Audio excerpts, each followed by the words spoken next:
Fresh from his victory against Timothy Bradley, boxing icon and Sarangani Representative Manny Pacquiao makes his pitch for Vice President Jejomar Binay. Pacquiao, a senatorial candidate of the United Nationalist Alliance, welcomes his standard bearer with two proclamation rallies, one in Alabel Town and another in General Santos City.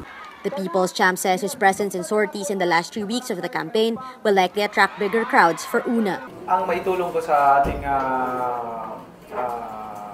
mahal na Vice Presidente na magiging Presidente, ipaalam sa tao yung mga accomplishment niya. This is only the second time Pacquiao has joined the campaign trail because he was training for his fight against boxer Timothy Bradley. Pacquiao unanimously won the match, which he says may work in UNA's favor for the elections. Siguro dahil makakatulong yun kasi unang-una pag nandun ako, I'm sure ayaw ko nang buhatin yung sariling upuan ko. Maraming tao na pupunta sa doon sa rally para makita ako dahil hindi naman lahat ng Pilipino nakakita na sa akin. So that's siguro malaking tulong na yan na marinig yung mga plataforma nila pag nagsalita sila. But Pacquiao has his work cut out for him in Mindanao, the stronghold of his friend Mayor Rudy Duterte. The latest poll shows 58% of Mindanaoans prefer the tough-talking mayor. Only 13% go for the vice president. So why is Pacman still supporting Binay? Sinusuportahan ko si BP dahil naniwala ako na ang puso niya, kahit na ano man ang mangyari, nararamdaman niya yung puso ng mga mahihirap na tao dahil nanggaling siya sa mahirap na buhay. Ako man, ilang milyon man ang natanggap ko sa buhay ko, ilang bilyon man natanggap ko, ang puso ko, ang experience ko sa pagiging mahirap, hindi nawawala sa puso ko.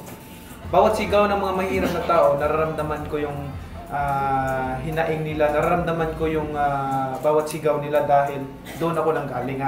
Binay has no doubts on Pacquiao's support. Ito, kung ano sabihin ito, yun na. Iisang partido lang. Partido lang. Iisa yung aking nakitain. May ako ng ating mga kababayan sa kahirapan. In General Santos City, the Vice President also takes a jab at Mindanao favorite Duterte. Yan hong pagpatay sa kapwa dahil sa napagsuspetsahan lang. Mag-isip-isip po kayo ha. Mag-isip-isip kayo.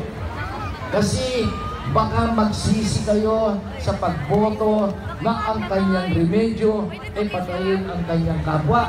Kahit na bata, kahit na magkakapatid. Pag nangyari sa inyo na pinatay yung anak ninyo o pinatay yung apat na magkakapatid, pinatay na. Tsaka pa kayo magsisi, oh my God, what a mistake. You cannot afford that. Magsisi ka man, patay na ho. Yung mahal ninyo sa buhay. The Davao City Mayor is currently under fire for joking about the rape slave of an Australian lay missionary. Duterte's camp has since apologized. Candidates are on the home stretch of the campaign with 20 days left before the May 9 elections. Will an endorsement from boxing superstar Pacquiao be enough to give Binay the lead in Mindanao? Mara Cepeda, Rappler, Sarangani.